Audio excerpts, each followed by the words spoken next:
बचपन के बारे में मुझे पता चला कि आपकी माँ आपको रामायण और गीता ये सब सिखाया करती थी। आप अपने पड़ोस में जो है दिल्ली में रामलीला में किरदार करते थे, फिर अपने जी टीवी के रामायण में राम का किरदार भी किया। तो एक यात्रा राम से शुरू होकर बुद्ध की तरफ आई। क्या कारण रहे, क्यों आप बुद्ध की तरफ बढ़े? परिवार में, मैं हिंदू परिवार में पला बड़ा और बुद्ध के बारे में पढ़ा, मुझे बहुत ज़्यादा इंस्पिरेशन मिला और मुझे लगा कि इस दुनिया में सबसे जो ज़रूरी चीज़ है वो एक अच्छा इंसान बनना है। हिंदू राष्ट्र, रामराज, तमाम तरीके की बातें हो रही हैं। भविष्य के तौर पे आप बुद्ध धर्म को और बौद्ध विरासत को क्या टकराव की तरह देखते हैं, या लगता है कि हम लोग जो हैं सौहार्द के साथ में जो खतरा मंडरा रहा है उससे निपट सकते? हम अपना काम कर रहे हैं, हम अपना काम करेंगे, चीज़ें अपने आप अच्छी होती हैं। तो कहते हैं दो लाइनें, अपनी लाइन बड़ी करनी है, दूसरी लाइन छोटी ऐसे ऑटोमेटिक हो जाएगी। नमो बुद्धाय, जय भीम। द न्यूज़ वीक की इस खास पेशकश में आपका स्वागत है। आज एक खास मुलाकात में हमारे साथ मशहूर कलाकार, एक्टर, अभिनेता और आजकल धम्म की प्रचार में लगे हुए गगन मलिक साहब हैं। गगन मलिक साहब, ये जो वेश है, ये इसके पीछे क्या कहानी है? क्या आपका ये अभी कहें कि अनुभव रहा है, उसके बारे में बताएं जरा। नमो बुद्धाय, जय भीम। ये एक जर्नी है जो बहुत पहले मैंने शुरू की और मेरे जीवन का अब एक ही सपना है कि बाबा साहब का सपना पूरा करना। जो रिवाइवल ऑफ बुद्धिज़्म उन्होंने 1956 में शुरू किया था, उसे पूरा करना। वो उसकी जो धम्म की जो गति है, जो फैलाने की, वो बहुत ही कम है आज की तारीख में। तो मुझे लगा कि कहीं ना कहीं मुझे ये कोशिश करनी चाहिए कि धम्म का प्रचार प्रसार भारत में बहुत अच्छे से हो, ताकि एक अच्छा और अच्छा सभ्य और इंटेलिजेंट जो है ये देश बन सके और पीसफुल हो सके। जिसके लिए मैं चाहता था कि मैं धम्म को और अच्छे से जानूं, जिसके लिए, क्योंकि थाईलैंड बुद्धिस्ट कैपिटल है वर्ल्ड की, तो जितना धम्म अच्छे तरीके से वहाँ सीखा जा सकता है, मुझे लगता नहीं है किसी और देश में सीखा जा सकता है। और जब आप एक भिक्षु के रूप में उसे सीखते हैं तो उसकी बात कुछ अलग रहती है। तब आपको बहुत अच्छे से समझ में आती है कि धम्म एक्चुअली में है क्या। तो वो सीखने के लिए मैं थाईलैंड गया। वहाँ पे मेरा ऑर्डिनेशन हुआ वट्टाथोंग टेम्पल में, और मास्टर हैं हमारे राजा बुराय नाना सोमफोन, जिन्होंने मुझे दीक्षा दी। और वो लेने के बाद मेरा एक और मिशन है कि मैं चाहता हूँ कि भगवान बुद्ध की जो मूर्तियाँ हैं 84,000, वो जो है पूरे भारत में जाएं, क्योंकि जब बुद्ध पहुंचेंगे तो मैं मानता हूं कि उनका धम्म भी वहां पहुंचेगा। अशोका ने 84,000 स्तूप बनाए थे, तो मैं चाहता हूं कि मैं उनके नक्शे कदम पर चल के एटलीस्ट 84,000 मूर्तियां तो दान करने की कोशिश कर सकता हूं, अगर स्तूप बने। इस दौरान में होता ऐसा है कि मैंने 15 दिन के लिए सोचा था मैं भिक्षु बनूंगा, लेकिन थाईलैंड में लोगों का इतना प्यार मिला कि मैं जो वहाँ की महासंघ है वो अभी ये कह रहे हैं कि आप जितना समय रह सकते हो, बार बार मौका नहीं मिलता जीवन में, आप रहो और सीखो, जितना सीखोगे उतना अच्छा है। लोगों ने बहुत सारी मूर्तियाँ भी दान की हैं। जब मैंने ये बात कही कि बाबा साहब का ये सपना है रिवाइवल ऑफ बुद्धिज़्म का, जो हमने करना है और आगे से पूरा बौद्धमय भारत करना है, तो लोगों को बहुत ज़्यादा खुशी हुई। और आप मानेंगे नहीं, बुज़ुर्ग लोग, बड़े छोटे, सब लोग अपनी शुभकामनाएँ देने, मूर्तियाँ देने, हमारा साथ देने के लिए आगे आए हैं। अब ये हमारे ऊपर निर्भर करता है, हमारे बुद्धिस्ट लोगों के ऊपर, कि हम एकता के साथ कैसे काम कर सकते हैं। हमारा जो ड्रॉबैक रहा है वो यही है कि हमारे में एकता कम है। सब लोग चाहते अच्छा हैं, लेकिन जब कोई एक अच्छा करना चाहता है तो उसको खींचने वाले बहुत लोग हैं। लेकिन अगर हाथ से हाथ मिलाकर चलेंगे, अच्छी गाइडेंस के साथ चलेंगे, अब बड़े बड़े भंते, ज्ञानी भंते जो हैं, जिन्होंने धम्म को अच्छे से पढ़ा है, वो हमारे साथ हैं, हर तरीके से, तन मन धन सबसे साथ हैं। लेकिन अब हमारे बुद्धिस्ट लोगों को एक साथ होना है। वो जब होगा तो मुझे लगता है कि हम आगे बढ़ेंगे और बौद्धमय भारत बनाने का जो सपना है उसे साकार करेंगे।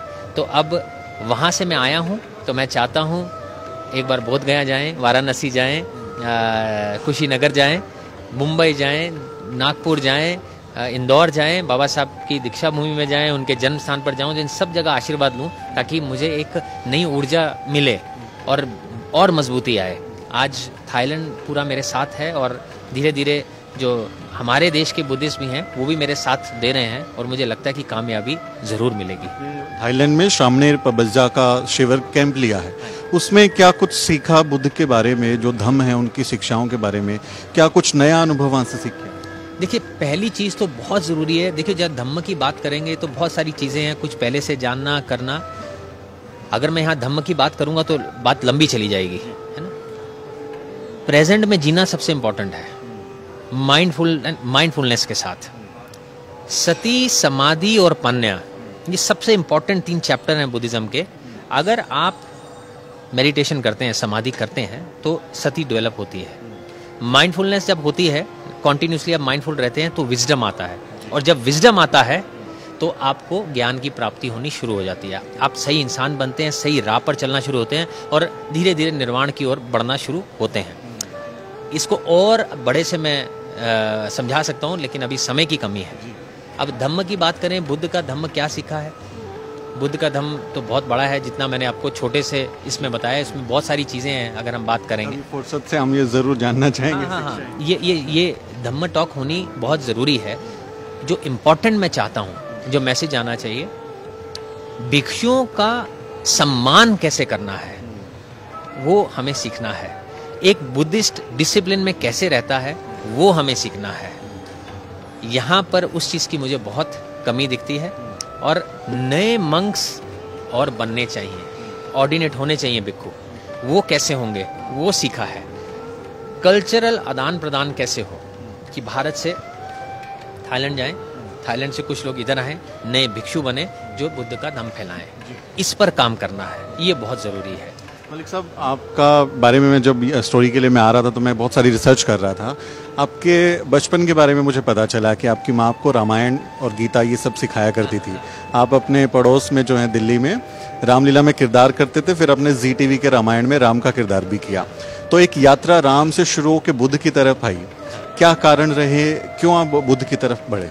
परिवार में, मैं हिंदू परिवार में पला बड़ा, और क्या कहते हैं, जो राम का किरदार मिला वो एक उनका मानना था, एक छवि ऐसी, एक शांत स्वभाव के थे राम, और फीचर्स उनके जैसे थे, तो वो एक एज एन एक्टर जो मेल मिलाप होता है उसमें बहुत मिला।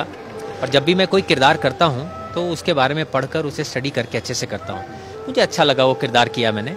और बचपन में बहुत बार रामायण की, रामलीला में भी राम करता हूँ, वो मेरा काम है, मेरी जीविका है एज एन एक्टर।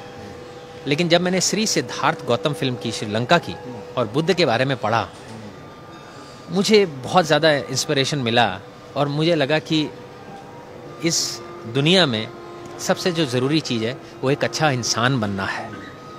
उसमें सुपरस्टिशन की या और जो जिसे कहते हैं कि ब्लाइंड फेथ की उन जगहें नहीं है। बहुत ही ज़्यादा प्रैक्टिकल है बुद्धिज़्म, और जिसे मैं इंस्पायर हुआ, और मैं श्रीलंकन में मैंने बौद्ध धम्म को अपनाया।